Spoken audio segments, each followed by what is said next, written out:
옆에 계신 분들, 앞에 계신 분들 보시면 인사하겠습니다. 사랑합니다. 축복합니다.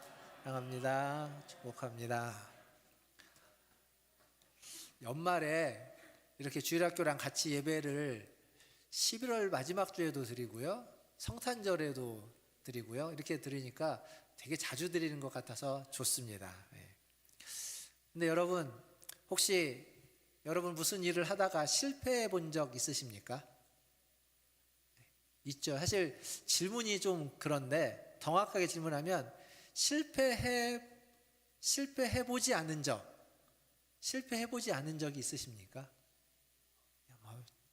우리는 다 실패하면서 살아가죠.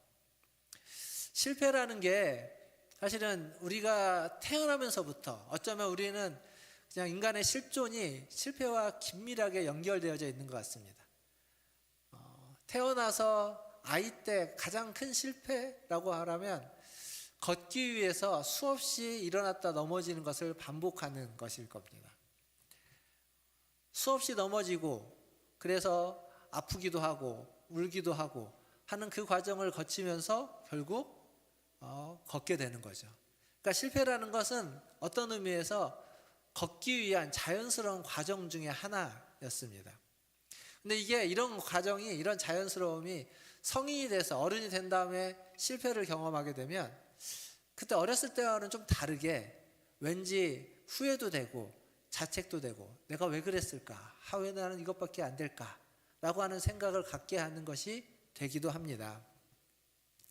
우리만 그런 게 아니라 예수님의 제자들, 예수님을 따랐던 제자들도 많은 실패를 했습니다. 특별히 우리가 지금 보고 있는 베드로에 대해서 중심으로 보는데, 베드로는 그 중에도 많이 실패한 제자, 그리고 오늘 본문을 이렇게 쭉 훑어볼 텐데 거기에서 보면 베드로는 다른 제자들보다 더 유독 두드러지는 큰 실패를 경험했던 사람입니다.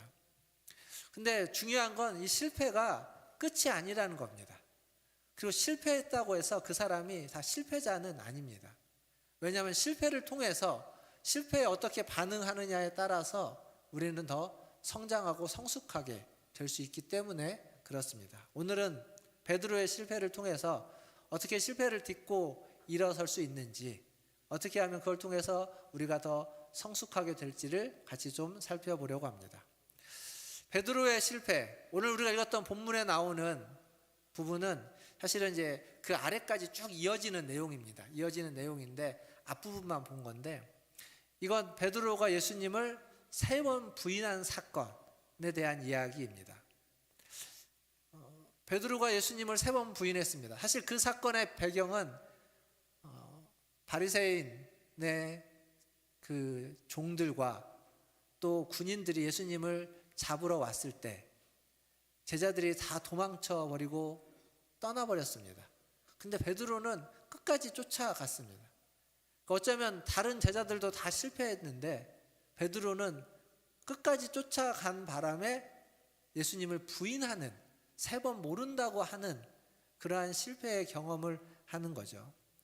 이 얘기에 복음서에 다 기록되어져 있는데 누가복음은 베드로의 실패에 좀 더 초점을 맞추고 있습니다. 그리고 그 실패의 이유, 실패의 원인을 몇 가지를 다양하게 이야기해 줍니다. 첫 번째는 우리가 오늘 읽었던 말씀의 31절인데요. 다시 한번 31절을 한번 보겠습니다.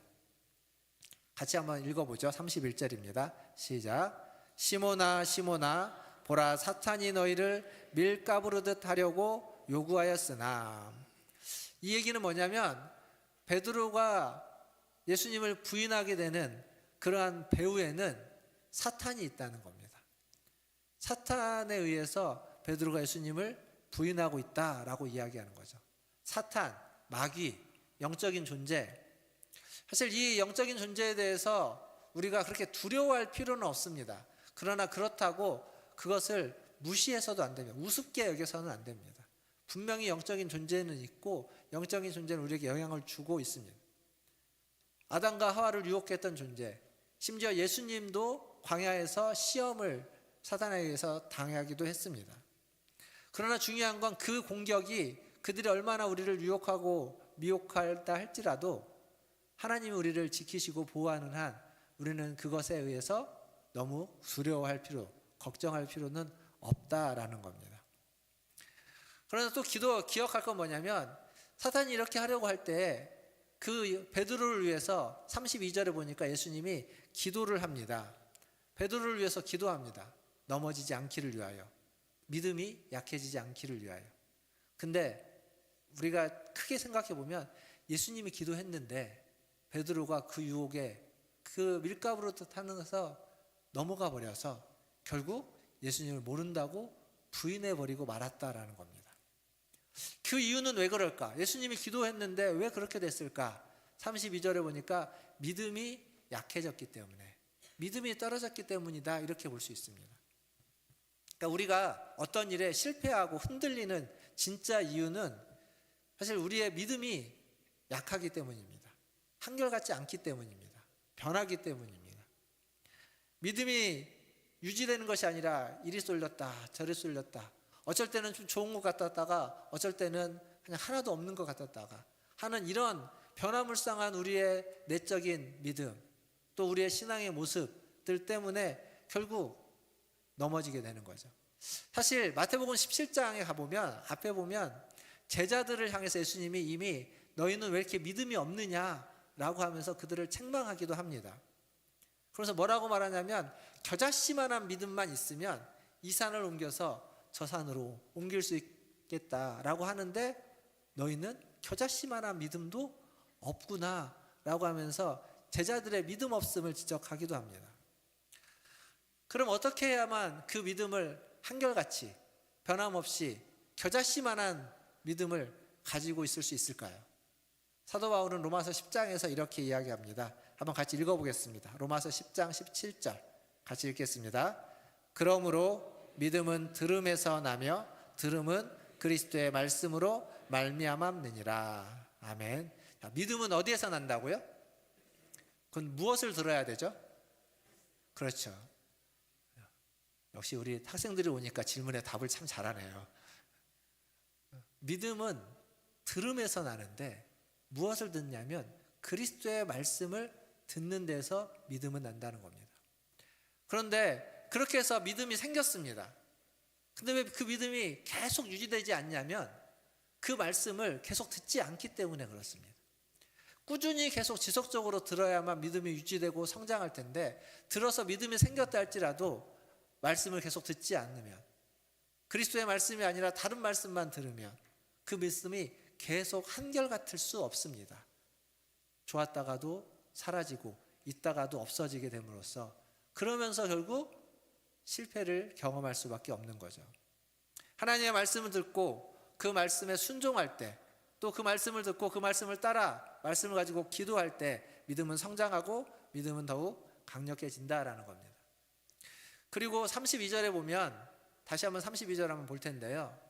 우리가 방금 말했던 믿음이 약해지는 것과 함께 또 예수님이 그 뒤에 이어져서 해주시는 말씀이 있습니다. 누가복음 22장 32절을 한번 화면 보여주시면 감사하겠습니다. 같이 읽겠습니다. 시작. 그러나 내가 너를 위하여 내 믿음이 떨어지지 않기를 기도하였노니 너는 돌이킨 후에 내 형제를 굳게 하라. 자, 여기 보시면 지금 예수님이 아직 시험에 들지 않았던, 시험에 들 걸 염려하면서 지금 기도하고 있는 거예요. 내 믿음이 떨어지지 않기를 내가 기도했다. 근데 사실은 믿음이 떨어져서 사단의 유혹에 넘어가서 부인하게 되죠. 근데 지금 예수님은 그 뒤에 뭐라고 말하냐면 너는 돌이킨 후에 내 형제를 굳게 하라 라고 합니다. 사단에 의해서 떨어졌습니다. 믿음이 떨어졌습니다. 그래서 그는 예수님을 부인했습니다. 그런데 지금 예수님이 보고 있는 건 거기까지만 보고 있는 것이 아니라 그 다음을 보고 있는 겁니다. 그 다음. 하지만 너가 돌이킬 건데 돌이킨 후에는 너에게 있는 사명이 있다. 그거 뭐냐면 너의 형제들을 굳게 하는 사명이 있다. 그러니까 예수님은 지금 요 앞에서 벌어지는 일만을 보는 것이 아니라 그것보다 훨씬 뒤에, 훨씬 후대에 있는 일까지 보고 있다는 겁니다. 실패 후에, 넘어진 후에 다시 회복할 것들을 보고 있습니다. 넘어지는 것도 보지만 다시 일어나는 것도 본다는 이야기입니다. 즉 예수님은 우리의 눈물도 보시지만 우리의 기쁨도 보시고 우리의 어려운 고난도 보시지만 우리의 영광과 또 그 고난 너머에 고난을 통해서 만들어내게 되는 영광의 상처를 보고 있다라는 겁니다. 분명히 베드로는 실패할 겁니다. 실패할 수밖에 없습니다. 그리고 그의 실패는 그에게 있어서 굉장히 뼈아픈 경험이죠. 요한복음에 가보면 그 실패 때문에 나중에 예수님을 만나서 3번이나 또 예수님의 질문에 답해야 되는 그런 경험도 있습니다. 그러니까 분명히 실패는 뼈아픈 경험이지만 하나님은 그 실패를 통해서 그 실패를 선용해서 베드로를 다시 새롭게 세워가고 있다라는 겁니다. 돌이킨 후에 내 형제를 굳게 하라 라고 하는 사명을 주는 거죠. 여러분, 실패한 사람을 이해합니다. 실패한 적이 없는 사람은 다른 사람, 실패하는 사람 잘 이해할 수 없습니다. 우리나라 축구 감독 중에 축구 선수로서는 최고의 선수였던 차범근 선수가 감독으로서는 그렇게까지 빛을 많이 보지 못했습니다. 근데 그 이유를 이렇게 평가하는 사람이 있더라고요. 차범근 선수가 너무 뛰어난 선수여서 그냥 본인은 너무 쉽게 하는 건데, 근데 다른 사람은 그렇게 못하는데 그걸 너무 쉽게 하라고 해서 어려웠다고. 그러니까 자기는 너무 쉬운 겁니다. 그냥 이렇게 하면 되는데, 근데 다른 사람에게는 그게 잘 안 되는 거였는데 그걸 이해할 수 없는 거죠. 왜 안 되는지를. 이런 겁니다. 좀 바꿔보면, 제가 여러분에게 쉽게 말하는 게 여러분들은 어려울 수 있습니다. 그러니까 누군가 나에게 뭐라고 이야기하는 걸 너무 쉽게 얘기해요. 근데 나는 그게 너무 어려워요. 근데 사람은 그걸 너무 쉬워해요. 반대로 나한테 너무 쉬운 게 있습니다. 근데 다른 사람은 죽어도 그거 못하는 게 있습니다. 그러니까 다 다른 거예요.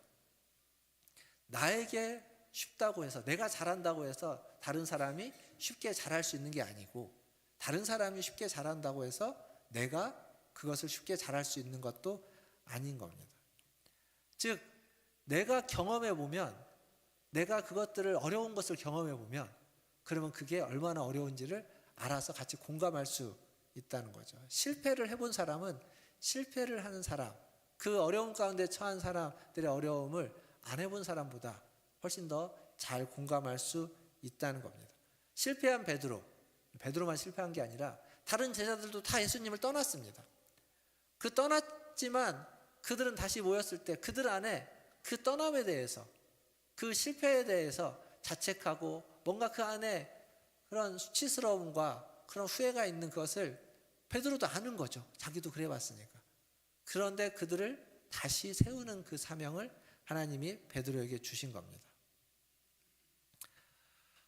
사랑하는 성도 여러분, 이렇게 실패는 어쩌면 우리에게 새로운 사명을 부여해 주기도 하고, 실패는 우리를 다른 길로 인도해 주기도 합니다. 그래서 실패는 굉장히 우리에게 꼭 필요하고 중요합니다. 그러나 실패만 반복해서는 될 일은 아니겠죠. 실패에 익숙해지면 실패의 늪에서 헤어나지 못할 수도 있습니다. 실패의 원인으로서 사탄이 있음을 이야기했습니다. 그리고 또 하나의 원인이 있습니다. 우리가 읽었던 32절 뒤에 나오는 33절에 가보면 베드로가 이런 말을 합니다. 같이 한번 읽어보겠습니다. 누가복음 22장 33절 같이 읽겠습니다. 그가 말하되 주여 내가 주와 함께 오게도 죽는 데에도 가기를 각오하였나이다. 아멘. 베드로의 이 모습이 이렇게 낯설지 않아요. 앞에서도 베드로는 주와 함께 죽기를 각오했던 모습이 나옵니다. 여기서도 옥에 갇히는 것도 죽는 것도 내가 각오했습니다 라고 하면서 장담하고 있습니다. 자기의 어떤 마음의 확고한 결정을 그는 장담하고 있습니다.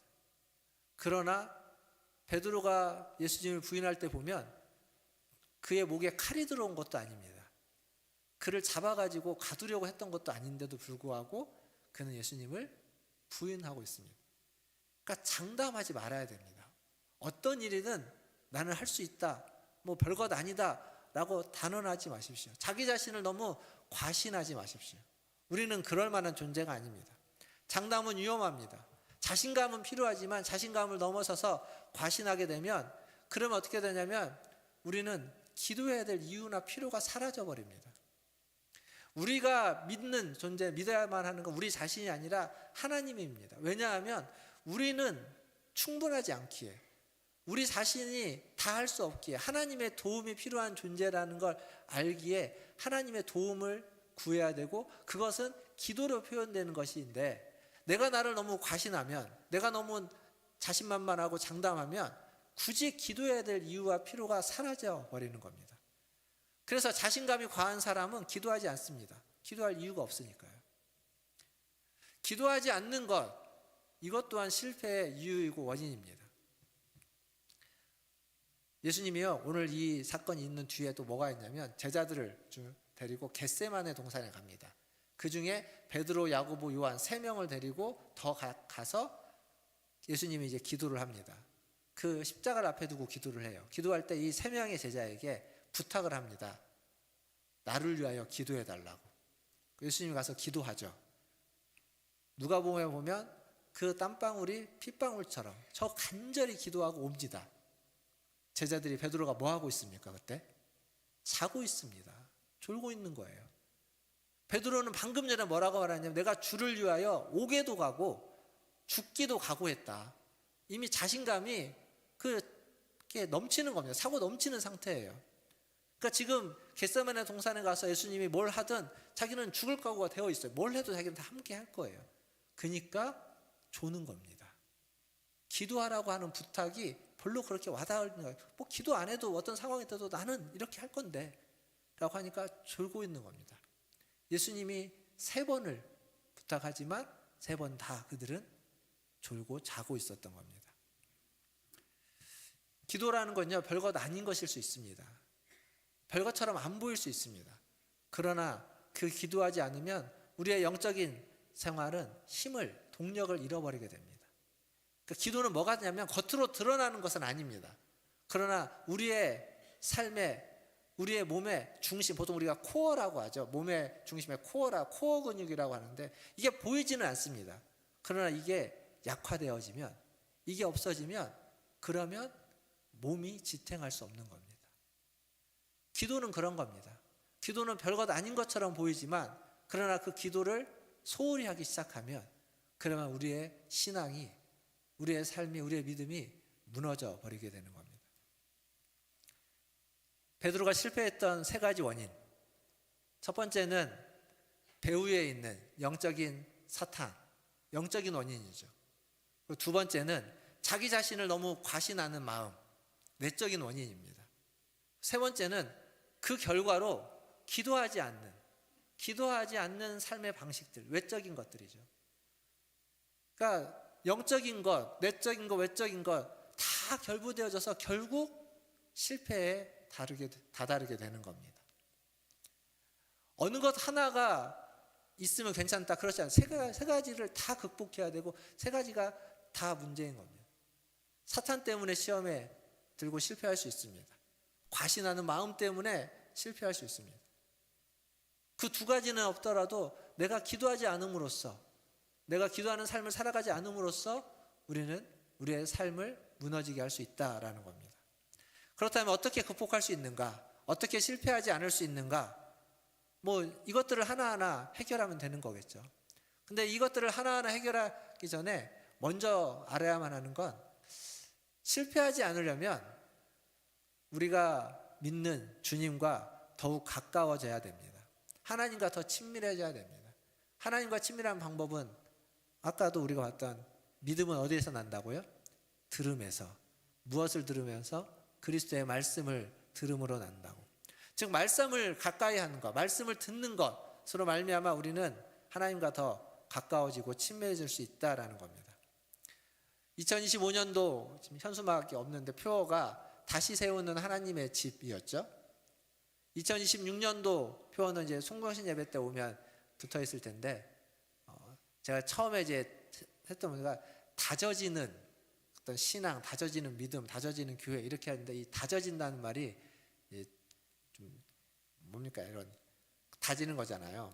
그래서 같은 의미로 뭐가 있을까라고 생각하면서 다시 말씀으로라고 좀 잡아봤습니다. 다시 말씀으로.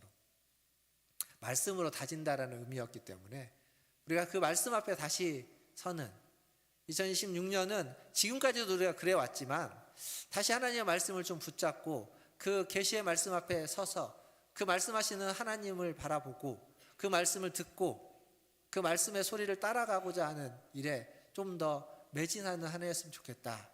결국 이건 하나님과 더 가까워지고 하나님과 더 친밀해지기를 위한 그러한 주제이고 표어입니다. 말씀이 우리를 죄로부터 유혹으로부터 멀리하게 만들고 지켜줄 것입니다. 저는 그걸 믿습니다. 말씀의 능력은 거기에 있습니다. 말씀이 그냥 어떤 교훈과 우리를 깨닫게 하는 데만 있는 것이 아니라 말씀은 우리를 죄와 유혹으로부터 보호하고 지키고 그것을 물리치게 해줄 거라고 믿기 때문에 그렇습니다. 오늘 우리가 읽었던 말씀에 보면 베드로가 예수님을 3번 부인할 때 예수님이 베드로를 보십니다. 누가복음 22장 61절과 2절 말씀을 한번 같이 읽어볼 텐데 61절과 62절 두 절 말씀 같이 한번 자막을 보면서 읽겠습니다. 61절입니다. 주께서 돌이켜 베드로를 보시니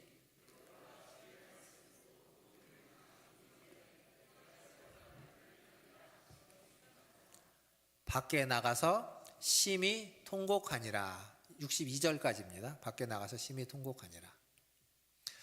여기 보면 주께서 돌이켜 베드로를 보시니 라고 61절에 되어져 있죠. 예수님이 지금 신문을 받는 중에 베드로를 돌이켜 갖고 봅니다. 영어 성경에는 저 본다라는 말에 그 부사가 하나 붙어 있는데 스트레이트라는 부사가 붙어 있습니다. 그래서 그걸 보면 이렇게 주목해서 본다, 이렇게 똑바로 본다라는 거예요. 그러니까 지금 예수님이 몸을 돌이켜 가지고 베드로 지금 부인하고 있는 3번 부인했던 베드로를 똑바로 그의 눈을 그의 얼굴을 쳐다보는 거죠. 아마 베드로는 그 예수님의 그 눈길을 느끼고 감히 쳐다보지 못했을 겁니다. 눈을 피했겠죠. 예수님이 어떤 눈으로 봤을까요? 어떤 얼굴로 봤을까요? 너 그럴 줄 알았다. 내가 아까 얘기했지. 너 그럴 줄 알았다 하면서 아주 이렇게 노려봤을까요? 쏘아봤을까요? 무서운 눈으로 봤을까요? 아니면 내가 아까 얘기했는데 너 결국 그랬구나 라고 하면서 안타까워하는 마음, 아쉬운 마음, 안쓰러운 마음과 표정으로 눈길로 봤을까요? 저는 후자일 것 같습니다. 그럼에도 불구하고 베드로는 예수님의 그 얼굴을 똑바로 볼 수 없었습니다. 그는 그냥 62절에 있는 것처럼 그 말씀이 생각나서 밖에 나가서 심히 통곡할 수밖에 없는, 실패한 자의 모습 중에 후회가 있습니다. 후회. 베드로만이 아니라 이 비슷한 이 시기에 또 하나 후회할 만한 실패한 사람이 누구냐면 제자들 중에 가룟 유다입니다. 그는 예수님을 팔아버렸죠. 은 30에. 그리고 그도 후회합니다. 분명히. 근데 가룟 유다의 후회와 베드로의 후회는 좀 다릅니다. 가룟 유다는 후회하고 그 일을 돌이키지 못하고 자기가 스스로 자신의 목숨을 버리죠. 베드로는 후회했습니다. 근데 그의 후회가 오늘 말씀에서는 62절에 심히 통곡했다라고 나옵니다. 그리고 이 통곡에는 회개의 의미를 학자들은 담고 있습니다. 즉 베드로의 후회는 회개에 이르는 후회였다. 통곡은 회개에 이르는 통곡이었다라고 보는 겁니다. 회개가 뭡니까? 눈물을 흘리고 그리고 애통해하는 것을 넘어서서 회개는 기본적으로 돌이키는 겁니다. 돌이키는 거. 앞에서 예수님이 뭐라고 말하냐면 내가 너희를 위해서 기도하노니 너는 돌이킨 후에 내 형제들을 굳게 하라. 그렇게 이야기하고 있습니다. 돌이키는 것. 그러니까 베드로가 돌이킬 걸 주님은 아시는 겁니다. 회개할 걸 아시는 거예요. 그렇게 말씀하셨고 베드로는 그렇게 돌이켰다라는 거죠. 잘못된 길에서 돌이키는 겁니다. 베드로는 실패했지만 돌이켰습니다. 그리고 실패했지만 그는 형제들을 떠나지 않았습니다. 실패했을 때 그는 다시 공동체에 모였습니다. 물론 거기는 다 실패한 자들이 모였어요. 다 예수님을 떠난 자들, 예수님의 제자들 다 떠났지만, 다 실패했지만 그들은 다시 모여서 있었습니다. 물론 그들의 그 모임이 여전히 그들은 예수님의 부활을 믿지 못했기에 불안하고 두려워했고 실패한 그 자책하는 마음으로 모여있는 그곳에 주님은 나타나셨고 그들에게 샬롬, 평안을 전하면서 그들을 다시 세워가는 모습들을 보게 됩니다. 어쨌거나 믿음이라는 건요, 혼자서는 유지하기 어렵습니다. 실패하고 돌이켜서 회개했지만 혼자 있으면 그 믿음이 또 사그라들어 버립니다. 그 믿음을 지키기 위해서, 믿음을 세워가기 위해서, 성숙하게 하기 위해서는 믿음은 반드시 공동체와 함께, 믿는 자들과 함께 있어야만 한다는 겁니다. 우리가 문화촌 제일교회 이름으로 이렇게 모여서 함께 예배하는 이유도 거기에 있습니다. 함께 있기에 우리가 믿음을 지켜갈 수 있고, 때로는 흔들릴 수 있고 때로는 실패할 수 있습니다. 그러나 공동체 안에 있으면 실패한 우리가 다시 일어날 수 있고 다시 회복될 수 있다라는 겁니다. 혼자는 약하지만, 혼자는 흔들리지만, 그러나 함께하면 강하고 함께하면 넘어졌다가도 일어날 수 있고 흔들림도 적어진다라는 겁니다. 사랑하는 성도 여러분, 예수님과 함께 하십시오. 그리고 교회와 공동체와 함께 하셔서 여러분의 믿음을 더욱 흔들림 없이 한결같이 유지해 가시기를 주님의 이름으로 축원드립니다. 즉, 그 실패를 극복하는 방법으로 말씀을 가까이 하는 것, 회개하는 것, 그리고 공동체와 함께 하는 것을 말씀드렸습니다. 근데 이 이야기가 베드로만의 이야기가 아니라는 겁니다. 앞에서 제가 맨 처음 뭐라고 했냐면 우리는 실패와 함께 살아가는 사람들입니다.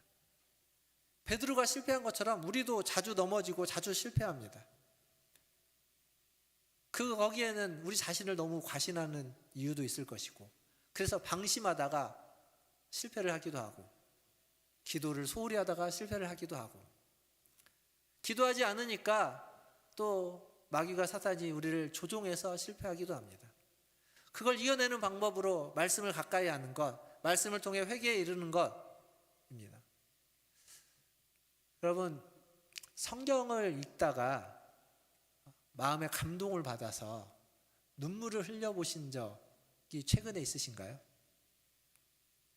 네. 제가 이렇게 보니까 고개를 끄덕이던 분이 계셨습니다. 근데 대부분은 그냥 저만 쳐다보고 계셨습니다. 말씀을 읽다가 그 말씀이 나의 마음에 부딪혀서 눈물을 흘리는 거예요. 드라마를 보다가는 눈물이 나는데 말씀을 읽다가는 눈물이 잘 안 나는, 어쩌면 우리의 신앙이 지금 그런 겁니다.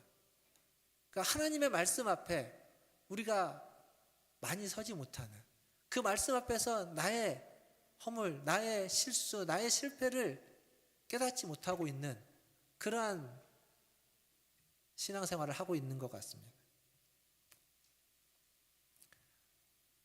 하나님은요, 우리의 실패를, 우리의 실수, 실패, 고난을 낭비하지 않는 분인 것 같습니다. 무슨 얘기냐면 그걸 통해서 어떻게 하든지 우리를 더욱 겸손하게, 또 성숙하게, 성장하게 만들려고 하시는 것, 그게 우리가 믿는 하나님이고 그게 하나님의 은혜라고 생각합니다. 말씀을 좀 맺겠습니다. 실패는 끝이 아닙니다. 실패를 끝이라고 생각하지 마십시오. 실패는 정지하라고 하는 표시가 아닙니다. 그만하라고 하는 표시가 아닙니다. 실패는 방향을 바꾸라고 하는 사인입니다. 스탑 사인이 아니라 턴하라고 하는 사인입니다. 실패는 내가 지금까지 해왔던 그 길에서 돌이키라는 겁니다. 지금까지 했던 말을 바꾸라는 겁니다. 지금까지 했던 행동을 바꾸라는 겁니다. 지금까지 가졌던 마음을 다른 마음으로 바꿔서 다시 하라고 하는 사인이고 표시이고 가르침이라는 거죠. 실패했다고 끝이 아닙니다. 끝나는 건 언제 끝나냐면 주님이 끝이라고 할 때 끝이라는 겁니다. 주님이 끝이라고 하지 않으면 끝이 아닙니다. 그리고 우리 주님은 여러분을 그렇게 쉽게 포기하지 않는다는 거죠. 요한복음 13장 1절에 있나요? 우리를 사랑하는데 자기 사람들을 주님은 끝까지 사랑하신다, 그렇게 이야기하고 있습니다. 실패했어도 괜찮습니다. 왜냐하면 예수님은 여전히 여러분을 붙들고 계시기 때문입니다. 믿으십니까? 그러기에 실패했다가도 다시 일어나서, 실패에 쓰러졌다가도 다시 일어나서 다시 그 주님 앞에 가까이 가기를 애쓰고 힘쓰고 노력하는, 2025년 뒤돌아보면 실패한 일이 있다 할지라도 그것들은 뒤로 하고 다시 2026년에 그 주님을 붙잡고 말씀 앞에 서서 그 말씀을 의지하고 말씀에 순종하며 살아가는 우리 은하천지교회 모든 성도들 다 되시기를 주님의 이름으로 축원드립니다. 기도하겠습니다.